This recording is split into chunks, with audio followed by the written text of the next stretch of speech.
Hi, I'm Jacqueline. And I'm Courtney, and this is Caffeinated Crimes. We are having some technology issues tonight, which we're quick and simple, so that's how we like our technology issues, hmm but also just freaked myself out very much because my desk is in front of a window and like the way my curtains are, there's like a little section at the bottom because they like come in. Like a V, kind of. Yes, I was like, I realize that I'm using a hand motion and this is a podcast. But so there's like a little corner like down at the bottom where the curtains don't cover. And I like saw something like moving like outside my window and I was like, oh God, what is it? It's like 9 o'clock at night. It's my hands because I'm talking with my Your hands. reflection, yeah. That happens like in our living room, even like when it's not fully dark outside, like the Uh-huh. TV or like Kevin will reflect, and I keep like looking out. But yeah, we leave like one of our windows, the blinds, we don't bring the blinds all the way down because the cats like Uh-huh. to look out. So, Yep. yeah, sometimes like I'll catch stuff. I'm like, what is that? And I'm like, oh, nope. Nope, that's It's just the reflection. what's happening? Oh, I that's just never me. learn. That's just me. No, I never never. learn. It's a constant. I do have to say though, I've had a hammock for like 5 years and never had anywhere to Mm-hmm. hang it. So now I have a house and I have somewhere to hang it. And so Kevin hung it up for me and I made him get in it first to make sure he hung it up Oh well. yeah, Um, obviously. I do the same thing when and Andrew does mine. terrifying to get into that thing. Also It really is. terrifying to get out. I still don't really know how to get out. Yeah. I mean, I did it, but it It hurt. takes some practice. And mine is like I hang it underneath my deck, so it's like you're getting out like on a hill, so like on like uneven Uh-huh. ground. And I'm usually also getting out with my 3-year-old. So it's like both of us trying to like balance Wiggle your way out. Yeah. and get out. And yeah, so it's I don't think it gets any less scary. I think you just get a little more practiced at how to And we maneuver don't have yourself. it. Yeah, we don't have it like and once I'm in it, I'm fine. But Yeah, like we don't yeah. have it like super high up. So if we fell, Mm-hmm. like if I fell, I would fall on concrete, which would hurt a little bit. Yeah, But I don't think I would be seriously injured. The biggest thing I have to worry about is make sure I don't hit my head. that's Um, true. Yeah. but thankfully, like getting out, since I am so close to the ground, I was able to just get my feet and I just started swaying myself until my little toes touched the ground and I could stand up. I was like, So, thankfully, you're close to the ground, as in your hammock and also your height. yes. So, Yeah.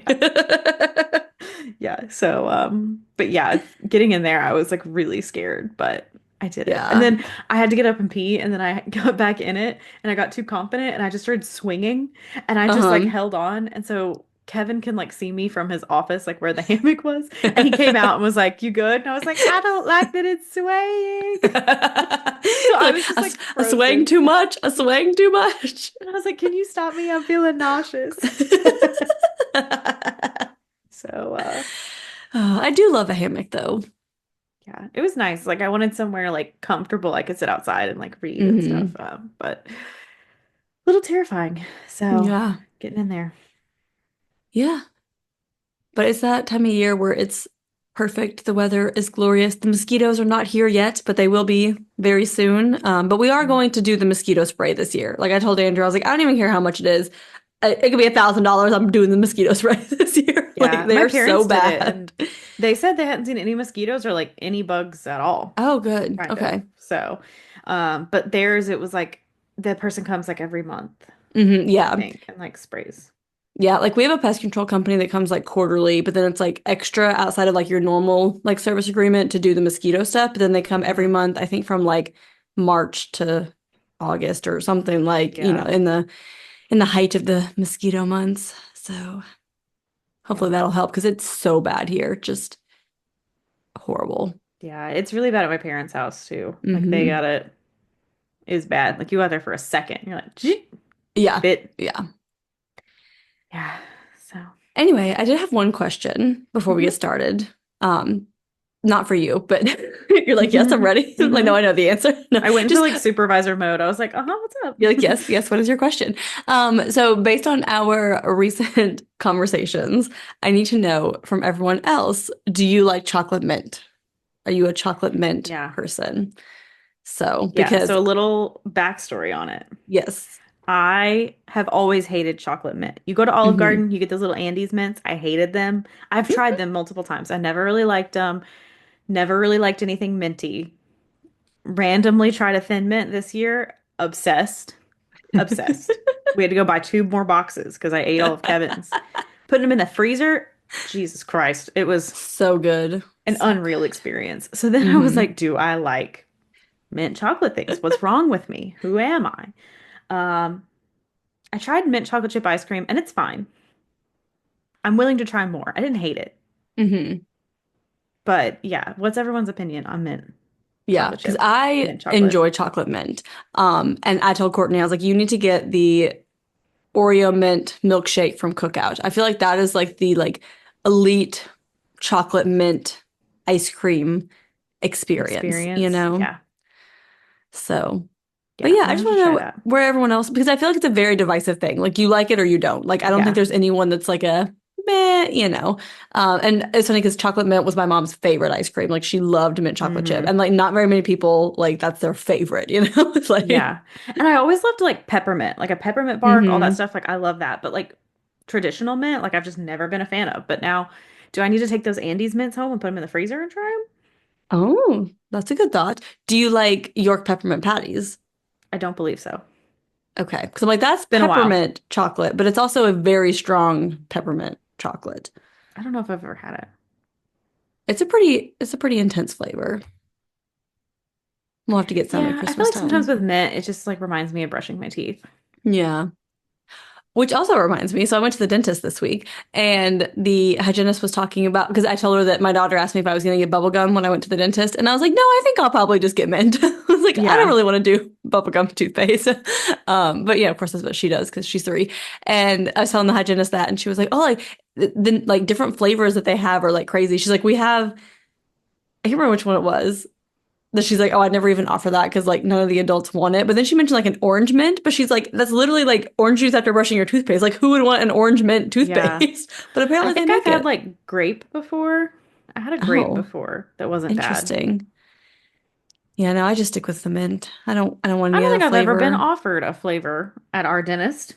Wow. Because let me tell Well, you what, I would choose bubblegum. anyway. Um, so yeah, now that we've talked enough about all kinds of random things. So go ahead and Before we get started, I do have a yes. correction from part Yes. one that I noticed before the episode even came out, when I was doing the listen through. So basically, when we were talking about the Long View case in Texas, and the whole issue was kind of about this article that came out that, a black man was found in this woman's bedroom, and the article insinuated that she was in love with this man and was going to leave her husband. So she was in love with Waters, but I said that she was in love with Jones. And Jones was the guy accused of writing the article, so I just got my hmm names mixed Yeah. up. So there's nothing like wrong besides the name in that, hmm but I did get a name mix up and I just wanted to acknowledge that in case you were confused and had trouble keeping up the names. When I was doing the research, the names all meshed Yeah. together in my head. So It's hard when there's something like this where there's like so many people involved and so many yeah. different names and yeah, it Yeah. So I happens just to the wanted to best of acknowledge us. that I got the names mixed up. So Thank you. And before we get into today's episode, we also wanted to give a trigger warning that there will be a lot of racism, anti-Black violence, some pretty gruesome details that are covered in this episode and what some of the Black population went through in this summer. So just wanted to acknowledge that at the beginning, that if this is not something that you feel safe listening to, please skip to the end if you want to hear a little bit of chit chat, or just wait until next week and we will see you then. So we left off with the riot in Washington, D.C. So now, just a few days after that, a similar disturbance erupted in Chicago. So Chicago had been a destination that many Black people migrated to after the war. Obviously, the South was having all kinds of issues going on there. So many Black people felt unsafe there. So Chicago was one of the big cities that they migrated to. So from 1910 to 1920, the Black population in Chicago increased by 148%, which is quite a large number. In 1910, the population was 44,000, and in 1920, it was almost 110,000. Unfortunately, Black people did still face racism in Chicago, just in a slightly different form. So they faced segregation in housing, second-class status on jobs, and limited access to public services and entertainment. On July 27th, Charles Williams, Lawrence Williams, Paul Williams, Eugene Williams, and John Turner Harris met up and decided to go to the beach. So Charles and Lawrence were brothers, but the others were not related. So they went to a secret swimming spot instead of the black beach where there was a lifeguard.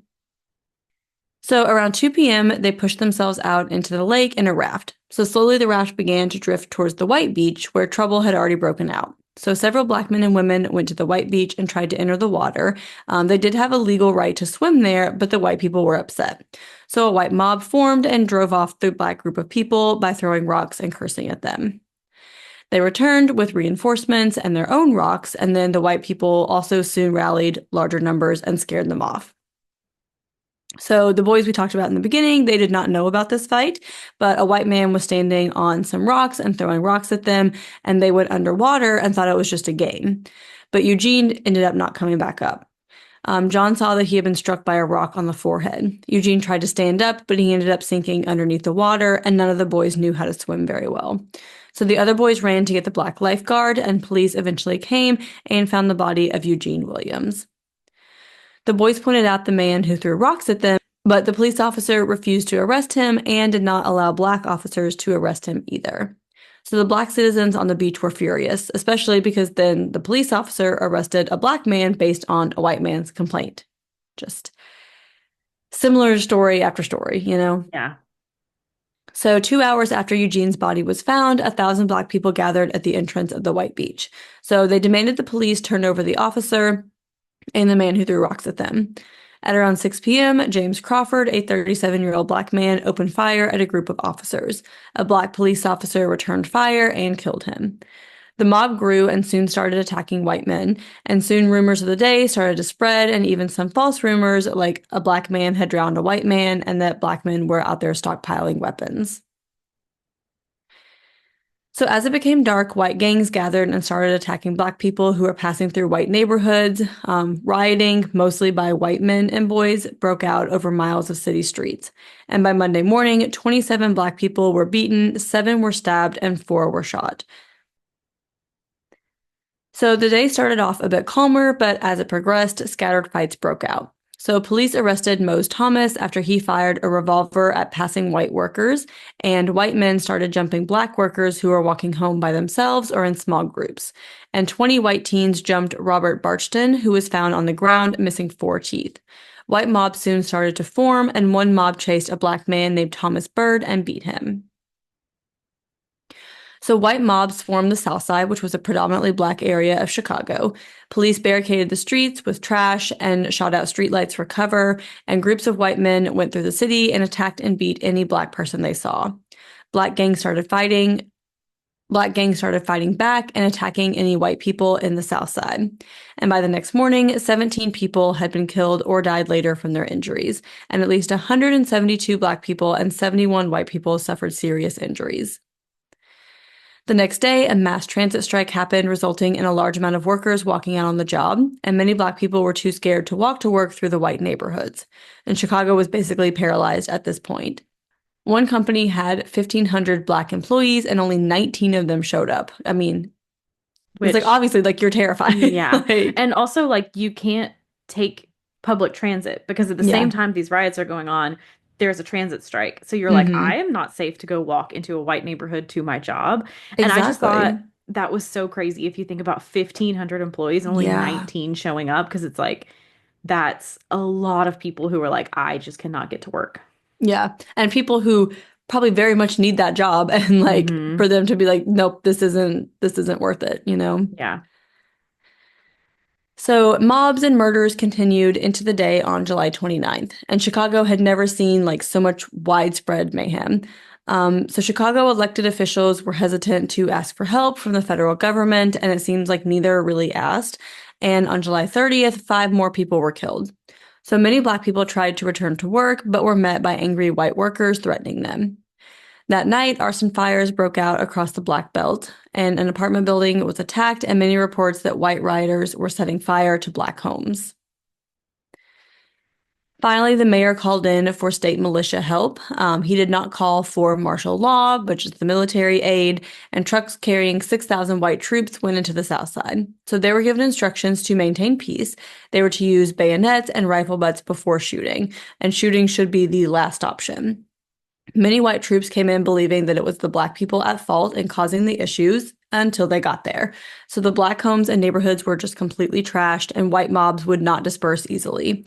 The federal government never stepped in. Rioting eventually started to calm down with the presence of the troops and the rain that came in. A resurgence also almost came the following weekend when arsonists set fire to 49 houses near the stockyards. Black citizens were originally blamed, but this was later discredited. The arsonists were never caught and no rioting ensued, but the Chicago riot stunned the nation. In total, 38 people were killed and 537 were seriously injured, the overwhelming majority being black citizens. The riot also cost millions of dollars based on stores looted, taxis destroyed, and trolleys vandalized. The city also had to pay $500,000 to the state for the cost of the state militia and $100,000 in death claims to the families of riot victims. So the nation was well aware of how the summer was going with race riots, and while they were not new, they were clearly popping up everywhere. Kind of like we mentioned in part one, like this isn't the first year that anti-Black violence was happening. It was just happening at a heightened time, like a lot happening at once. So different areas were starting to have Black leaders team up and try to show Black resistance. However, white mob attacks still escalated in August. Black men were lynched in Louisiana, South Carolina, Mississippi, Georgia, and elsewhere. In Bogalusa, Louisiana? Bogalusa? I know that's wrong. I know it's pronounced some way that's not that. I apologize. A Black war veteran was accused of attacking a white woman, and a mob of 1,000 white people lynched him, tied the corpse to a car, dragged it down the city's main streets, and then burned it outside the alleged victim's home. Near Pope City, Georgia, a Black veteran named Jim Grant was accused of shooting and wounding two white men, and a mob grabbed him and his father. They beat his father and warned him to leave town for good before lynching Grant from a telephone pole. And near Caldwell, Georgia, 20 white men pulled elderly Black farmer Eli Cooper from his home and took him to a Black church.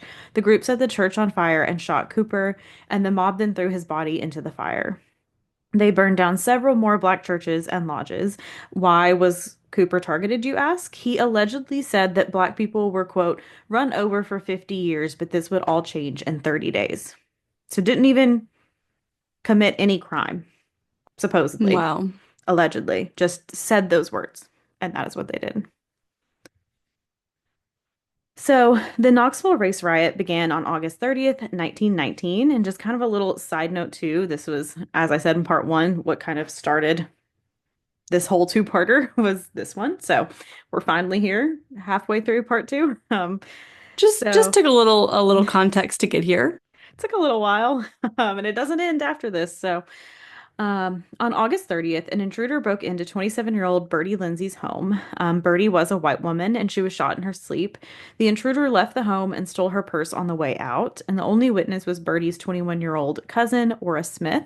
So Ora ran next door to the neighbor's house, who was also a police officer, and she said that Bertie's husband was out of town trying to find work in Akron. And Ora said she saw a Black man at the end of the bed, and he was holding a gun and a flashlight. She said the man ordered Bertie to lie on the floor, and she did. And Ora said she did start to resist when the man tried to sexually assault her. She scrambled for the door, and the man shot her once, and she died. He then turned to Ora and threatened to rape her, and she begged him to take money instead. He grabbed her purse and fled.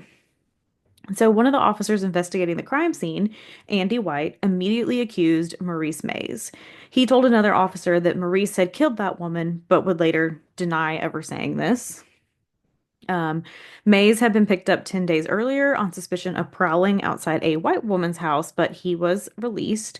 And White and Mays had many run-ins in previous months. And one of those run-ins did end in White saying he was going to break Mays's skull if he did not stop.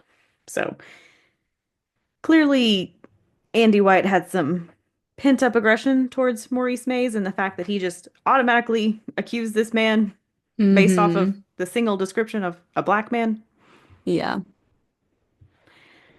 So, Maurice Franklin Mays was a well known Black political figure who briefly served as deputy sheriff in North Franklin. And afterward, Maurice spent a good amount of time gambling, bootlegging, and managing the Strollers Cafe on East Jackson Avenue, which at the time was in the Knoxville, like in Knoxville's red light district.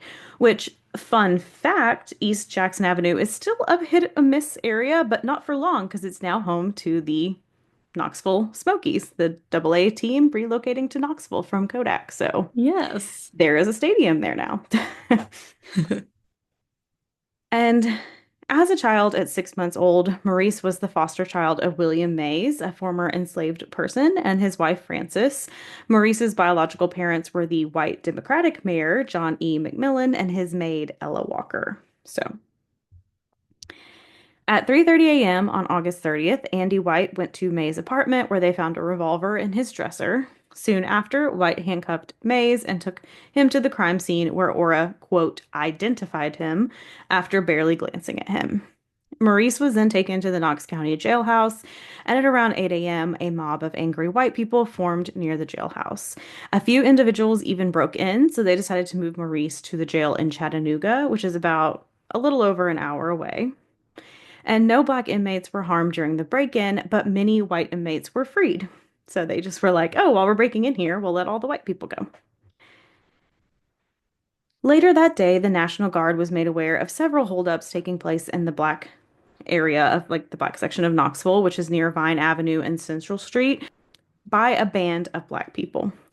So a group of guardsmen were sent out, followed by a mob of white rioters. And although only one business was broken into by the black group, the white mob raided and destroyed numerous black-owned businesses. And the guardsmen joined the white mob and started to engage in gunfire. So, like, the guardsmen, who are supposed to be the logical ones, just joined the white mob in beating up the black group. So, you know. The mob destroyed the county jail, ransacked the sheriff's home, and looted downtown businesses. Um, in the end, hundreds of citizens were wounded and 7 people killed, 6 black people and 1 white person. And the riot prompted many black citizens to flee the area. Maurice Mays was eventually convicted and sentenced to death in the murder of Bertie Lindsay. It was an all-white jury. And on March 15th, 1922, he was pronounced dead after being sentenced to the electric chair, and he was only 35 years old. 35. And I wish we could say that stuff like this does not still happen, but it does. It does. Mm. So, as August and September continued, lynches continued in Monroe, Louisiana, Jacksonville, Florida, and Oglethorpe County, Georgia. In Memphis, a white mob tried to lynch Henry Johnson, a black driver who struck and slightly injured some white children in his car. And the mob put a noose around his neck, but another white man, Jack Stewart, stepped in and said to let police handle it. So the mob then tried to hang him as well. So, yeah. Police rescued both men in time, thankfully. But kind of showing also like what a hard time it is too, even if you are trying to like stand up for someone, you're now also being targeted. Like not Mm-hmm. not excusing anyone who didn't stand up, but it's Yeah, just kind of showing the time where you're like, oh, like why didn't anyone step in? It's like sometimes people did, and then it was like, well, you're gone too. Like exactly. and then following the Knoxville riot, the NAACP went into action on a scale never seen before. It had more branches and members, and it started petitioning politicians, met with the media, and started raising money for court battles. On Thursday, September 25th, in Omaha, Nebraska, a white couple, Agnes Lobeck and Millard Hoffman, were walking home in South Omaha. At 11:45 p.m., according to the two, a black man with a pistol knocked Millard to the ground and then dragged Agnes by her hair into an underbrush and raped her. They said the attack lasted 15 minutes. On Saturday, police arrested Willie Brown, a 41-year-old packing house worker who suffered from acute rheumatism. So, rheumatism is a condition that causes chronic pain and inflammation, especially in the joints, and Willie had just moved to Omaha. So police brought Willie to Agnes's home, and both Agnes and Millard identified him as the assailant, because that seems like a very non-biased way to go about this. Mm-hmm. So a crowd of 250 angry white people had gathered. It took police reinforcements and an hour of negotiation to get Brown to the jail. So they put extra officers on duty all night, and at 1 p.m. on Sunday, 50 to 60 white men and teens met near Agnes's home. So Miller led the call for the lynching of Willie, and an hour later, the group marched to the jail. The mob had grown to 600 people. About 24 officers were on duty, but soon the mob grew to 4,000 people, and the police force had only grown to about 100. So the mob stood around the jail calling for Willie's death, and police tried to stand guard at the building. The chief marshal then decided that the situation wouldn't escalate and sent 50 officers home. Because this definitely does not seem like the situation is escalating or anything. So You have a mob of 4,000 people and you're like, I think it'll be good. it'll be fine. We'll send half the police force home. It's not going to go anywhere. It's okay. So then a school friend of Agnes rode up on a white horse with a rope dangling from his saddle. Around 5:15 p.m., the mob surged forward. Officers sprayed rioters with a hose, but that only made them angrier. Authorities tried to disperse the mob, and it did not work. Officers then hid Brown in the jail while they allowed two groups from the mob to search the jail, and this did not satisfy the mob. By Sunday evening, there were reports that the mob had grown to 5,000 or possibly 15,000, so just a very, very large number of people here. Any black man who was walking nearby was chased and beaten, and the mob broke into gun stores and stole guns and ammunition. The police and elected officials had asked for federal help from Fort Omaha, but the lieutenant colonel did not come. He said that he could not do so unless ordered by the president or secretary of war. So by 5:30, the crowd started to break into the building, and police officers tried to fire shots to scare the crowd, but it didn't work. And at 7 p.m., officers fled to higher floors with 121 prisoners. A 16-year-old member of the mob was killed, and the mobs destroyed the lower levels of the courthouse, which held the jail, and they also set the building on fire. The fire department showed up and tried to help, but the mob cut their hoses, and police reinforcement arrived, but the mob just overwhelmed them and took their guns. Like, you have between 5,000 and 15,000 people and, hundreds of policemen and firemen. And I just want to point out too that obviously all of this is extremely racist, extremely wrong. But my thing is, how do you as a group of people understand maybe one person possibly did something wrong? I don't believe Willie Brown did it. He had inflammation in his joints. He's not attacking two people by himself. Anyway, how are you that person did one thing wrong, so I'm going to attack police officers, the jail. I'm going to cut the hoses to the fire department. I'm going to burn a building with police officers alive. And this is the same party that's now saying Blue Lives Matter? Yep. Back then, you were setting the building on fire with them in it? Because it's not truly about what they think this one person did. It's, we finally have an excuse to do what we wanted to do all along, is what it is. Yep. Yeah. Anyway. So at 8:20 p.m., the Nebraska governor sent a telegram to the Secretary of War's office to ask for help, but no help ever came. The mayor came to talk to the mob and said, if you take Brown from this courthouse, it will be over my dead body, which is pretty wild that he's stepping in that way. And he tried really hard. He was over and over again, we need military enforcement, we need help. And nobody would come help him. Nobody. Yeah. So the mob knocked him down and dragged him down Harney Street. A rope was cut and a noose was put around his neck, and some of the mob wanted to hang him and others wanted to let him go. He was hoisted up, but was saved before he died. His injuries were so severe, though, that many reported that he had died. And when he regained consciousness, his first question was, what happened to Willie Brown? He's still thinking of this man. He was still so concerned, yeah. Yeah. So back at the riot, the mob torched a police squad car after an ambulance took the mayor away, and police and prisoners were still trapped on the roof and weren't able to get out. So the sheriff said that Willie told him, I didn't do it. And at 11 p.m., 9 hours after the mob started, rioters were able to get a hold of Willie. They tied a rope around his neck and drug him outside. They beat him and removed his clothes. They hoisted Willie up a lamppost and shot him multiple times. They then cut his body down, tied it to a car, and drug it through the streets of Omaha. They soaked his body in gasoline, piled with debris, and set it on fire. There is a photo of this moment, and it shows all these men behind him, smiling. during what's going Yeah, on. I was gonna say if you just so happen to Google this, just be very careful because the picture was in the book and it's really disgusting and it's something like you Hmm. can never really forget because it shows Willie Brown there and it's Hmm. rough. So just fair warning if you go to Yeah. Google about that picture. Yeah. So after the flames went out, many men continued to kick Willie Brown's body. Rioters stole more weapons and ammunition and intended to go back to the jail to get more black prisoners, but the police captain had let them go. So the mob fizzled out, and now, when obviously it's far too late, military backup finally arrives. So the damage to the courthouse would cost between $750,000 to $1.1 million to repair. Vandalism, looting, and arson had also damaged other downtown businesses, and anti-black violence continued in the South in September. On September 30th, vigilantes in Montgomery, Alabama killed three black men, Mile Pfeiffer, Robert Krosky, and John Temple, and wounded another after a white police officer was killed in a shootout. So the incident in Montgomery was not the only one on September 30th. In Phillips County, Arkansas, there was another race riot, and it would be the last major one of 1919, but probably one of the worst. So Phillips County was one of the most populous in Arkansas, and black citizens made up 75% of the population, whereas for the state, they only made up about 27%. The county did have a very active black middle class, including doctors, lawyers, and teachers.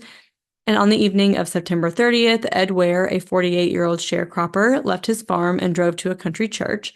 There was a meeting of the Progressive Farmers and Household Union of America, which is a black fraternal self-help organization that was relatively new.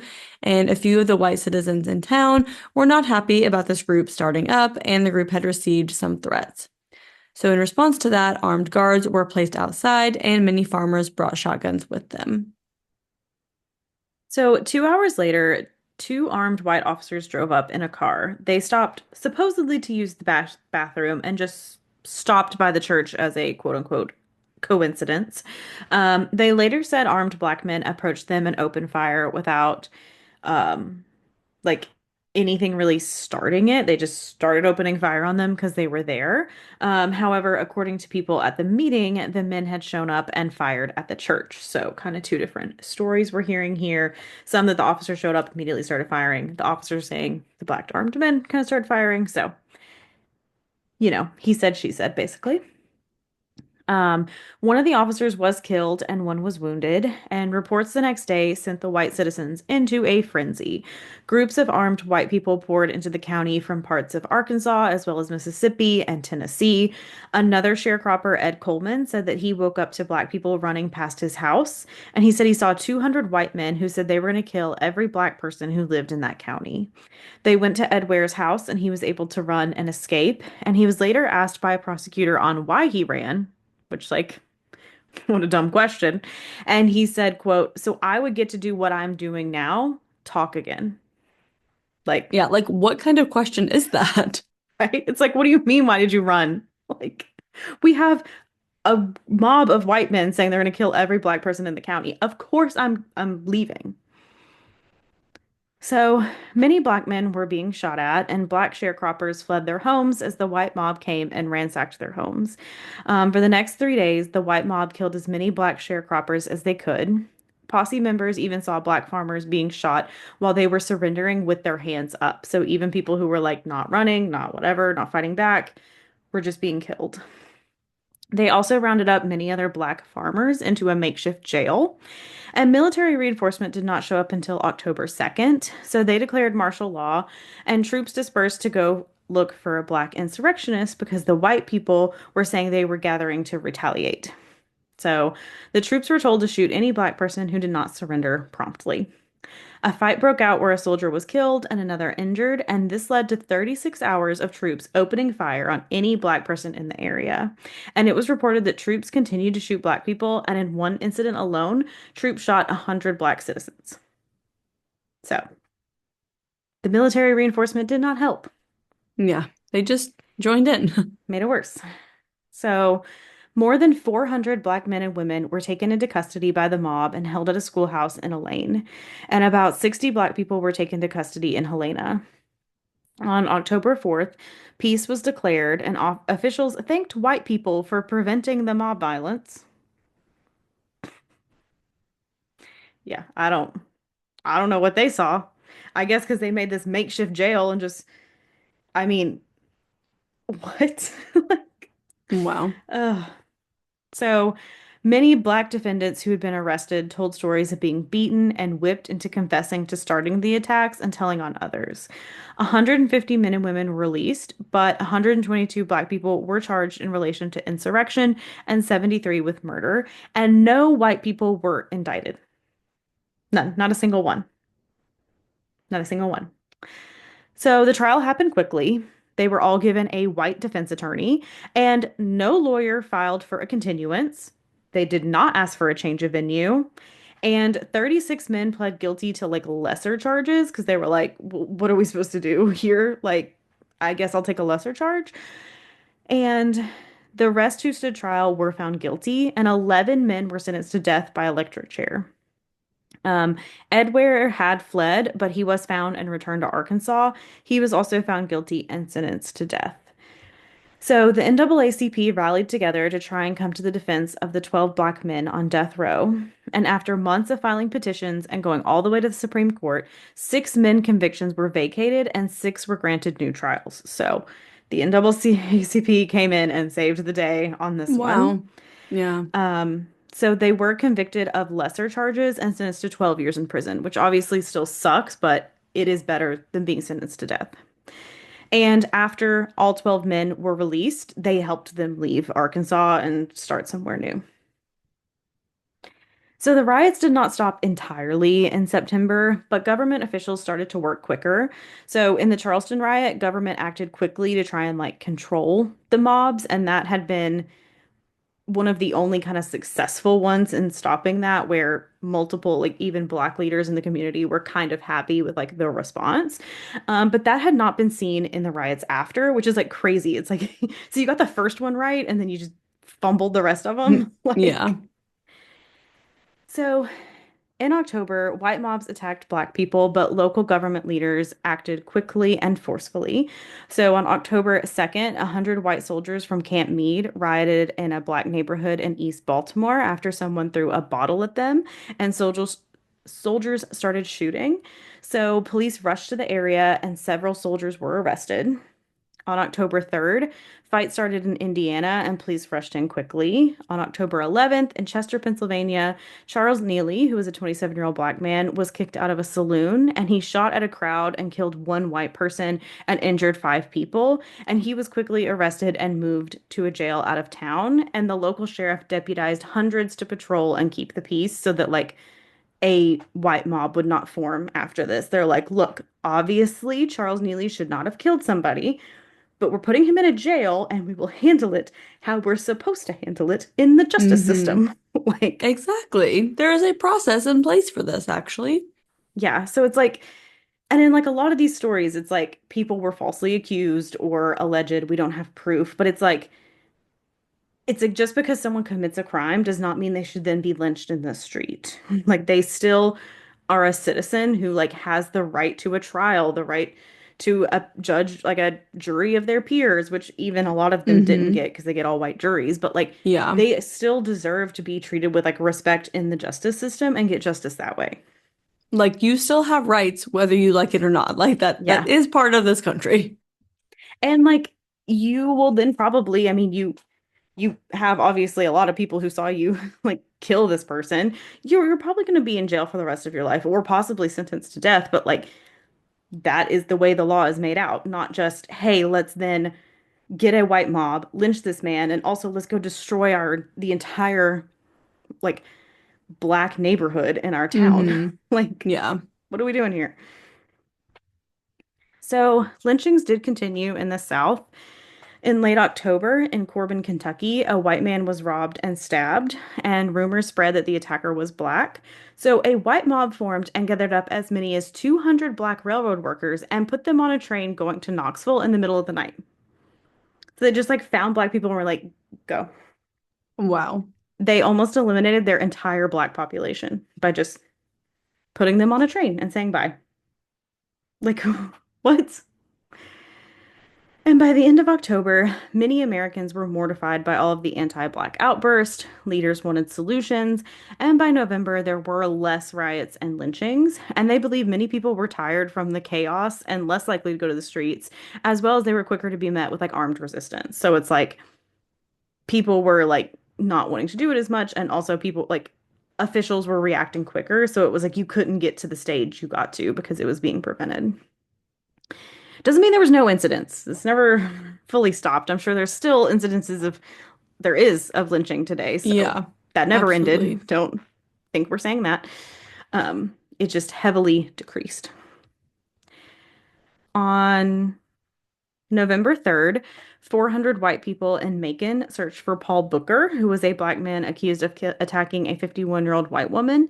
And once the woman said Booker was her attacker, the mob dragged him, soaked him in gasoline, shot him to death, and then set his body on fire. And the sheriff had tried to negotiate with the mob, but had failed.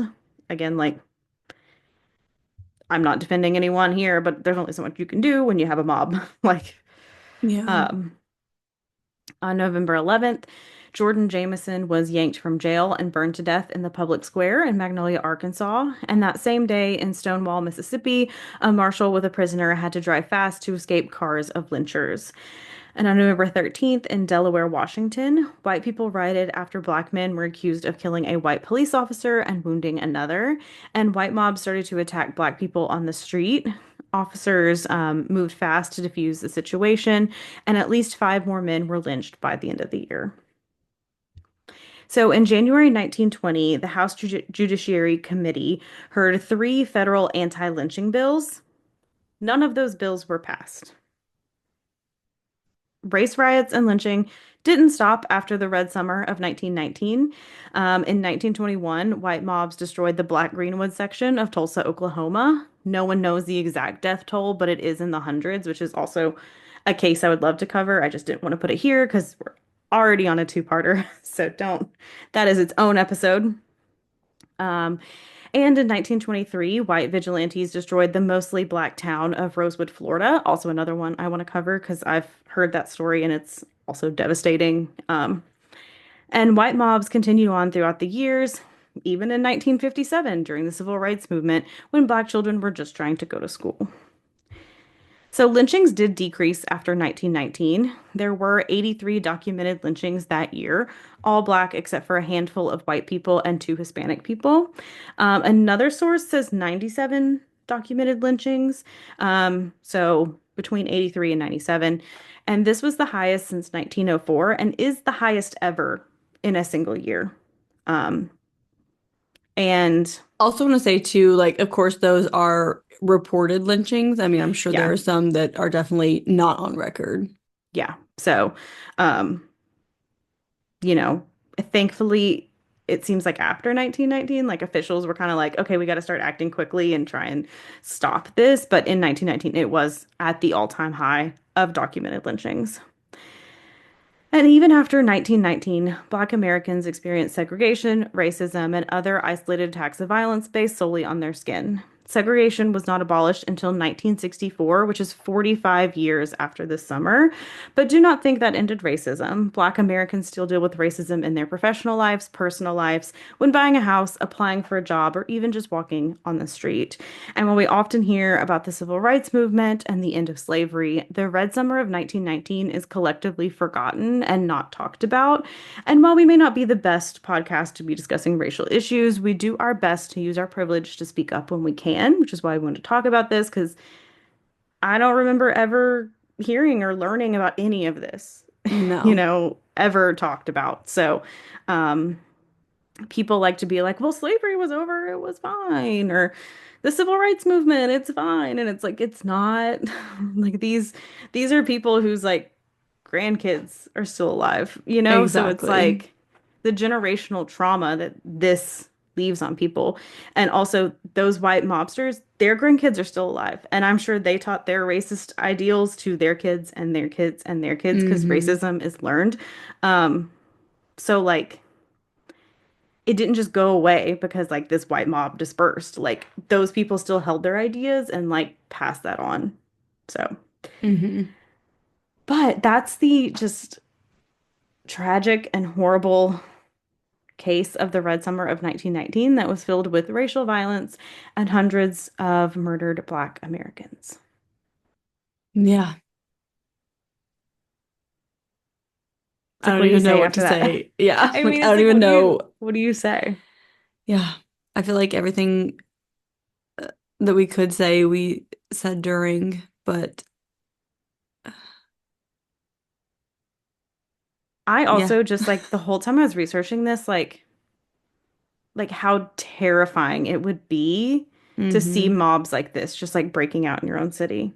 You know what I'm saying? Yeah. Like to a level like I don't feel like we've never seen Like, before. I mean, like I know we've seen like protests and stuff, but like this where it's like they're literally just going through and it's like you were walking down the street and you're a Black person like it's like not you saying just this see doesn't happen, but like that like hundreds of black, 15,000 people yeah, trying to like break into a jail to get this man, like what? and setting it on fire and cutting fire hoses when the firemen come, and you see like hundreds of black men like running past your house like for their lives, then you're just like Yeah, witnessing all of this. Like, what? What? like Ugh. terrifying, insane, and just like the Hmm. fact that like these mobs like attacked police officers, like, and we're not a police officer apologist podcast, but attacking like government officials, attacking the mayor, Mm-hmm. attacking police officers, attacking firefighters, attacking like buildings, like other, not even just Anyone like who's black getting owned in your businesses, way. just any downtown business, any home, Yeah. destruction. And like, even if you like survived these white mobs, your house is burnt down, your home is like, your business is burnt down, like everything, you've Mm-hmm. lost everything. And it's like, how do Yeah. you rebuild living in a city where you're walking down the street and you're like, that's where they like attack someone? Like, Mm-hmm. it's Hmm.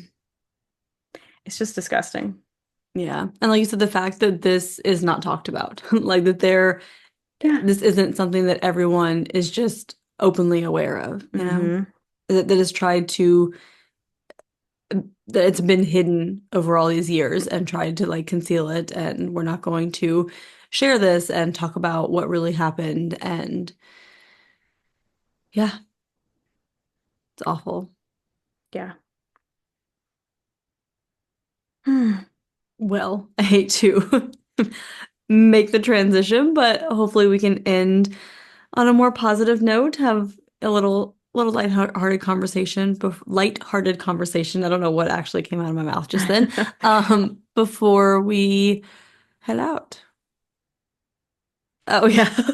There's a question. I'm just waiting for Courtney to answer. I was like, Also, do I start talking or does she want to ask it? I ate like a whole Sonic Blast while Courtney was talking, and so my mouth got a little frozen at the end. So my it was kind of hard to form my words. Courtney, well, what is your perk of the week? So my perk of the week is cookies and cream ice cream. So, Comes back around. it always comes back around. If you're a Patreon, you heard our March bonus that we watched American Crime Story, the assassination of Gianni Versace. And Mhm. in that, there was just a scene where the mom gets this like family size store brand of like cookies and cream ice cream, and like the guy gets Mhm. mad and like throws it on the ground, and I was like, damn, that cookies and cream ice cream looks good. And so when I went grocery shopping, shout out Kroger for your 250 carton of ice cream. I got some cookies Kroger and brand ice cream. cream though is really good, It's like we so discussed. good. And Like I'm I like, like their ice cream a lot. I feel like 250 for the whole carton. Like you can't beat that price. In this Yeah. economy, it's Yeah. like $10 for 12 eggs. I don't even know how much Adrian spent on this Sonic Blast. I mean, That was probably $7, I bet. I'm not even probably. kidding. I got a whole tub that I haven't eaten all week. No, but also like way TMI, but I also started my period, so it all made sense why I was just vibing with this cookies and cream ice cream. But I It all hadn't had came it in together. so long, but like I love an Oreo and I love a cookies and cream ice cream. Hmm. There's nothing better. I've just been enjoying it. And it's just so good. It's just I so also good. really enjoy cookies and cream. Who am I kidding? I enjoy all ice cream, but cookies and Yeah. cream is one of my top flavors. Yeah. I also really like, I can't remember which brand it is, but they have the cookies and cream and cookie dough all mixed into one. Ooh. It's a lot going on, but it's so good. I think my favorite like all time. ever ice cream is Ben and Jerry's like fish food, where you That one's have like the good. different little like Mm-hmm. chunks in there and stuff. Yeah. But yeah, so I don't know, man. The ice cream's just been hitting, and it all makes sense now. Because even Kevin was like, "You never like." There was a tub of ice cream we bought that he had to finish because he was like, "You're not gonna eat this," and I was like, "Eh, no, I'm fine. You can have it." And like every night, I'm just like, in the bowl, give me that Yep. cookies and cream.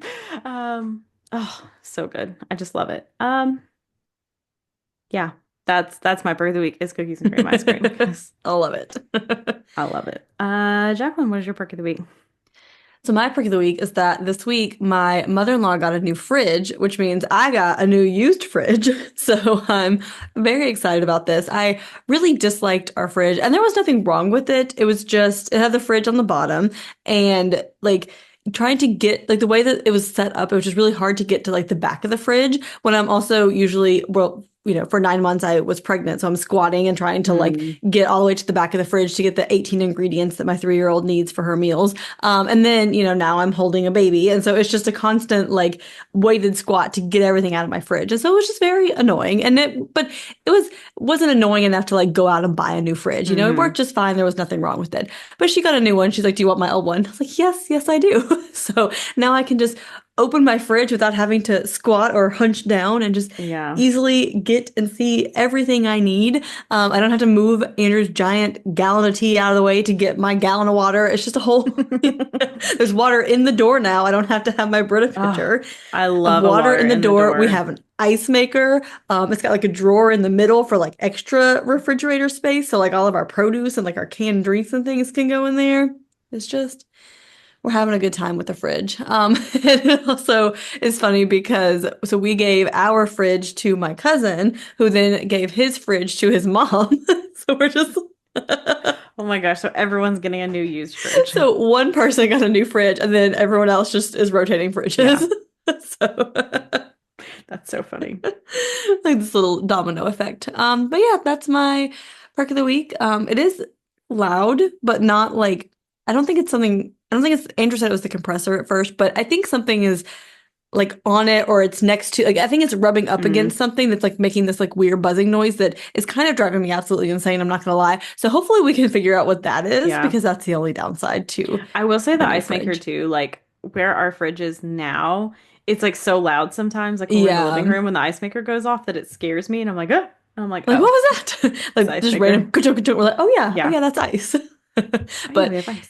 the pure joy on Andrew's face the first time he stuck his glass in there and got some ice, he Yeah. was very happy. I don't know if I could ever go back to a fridge that like doesn't have an ice maker or Yeah. like a water thing. So hmm Yeah. We have one at our last house, but haven't had one in the last, how long have I been here? 2.5 years, a little over two hmm. years. So yeah, that is my perk of the week. If you guys want to reach out to us, or were you familiar with the summer of 1919? Did you guys know Hmm. all of this? Are there any other similar cases that you want us to cover? Let us know. We are at all the places, on all the things. It's in the show notes. You can find us there.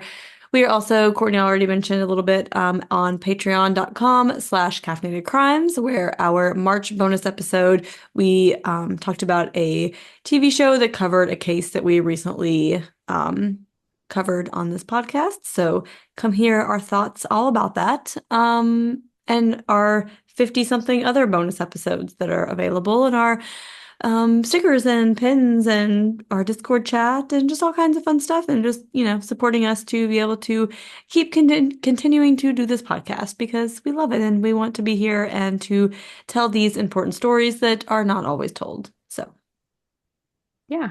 And if you could give us 5 stars on Apple Podcasts, Spotify, anywhere that has a rating system, like and subscribe on YouTube, say all the nice things, please. They always make us happy. Yeah, but in the meantime, go have a cup of coffee.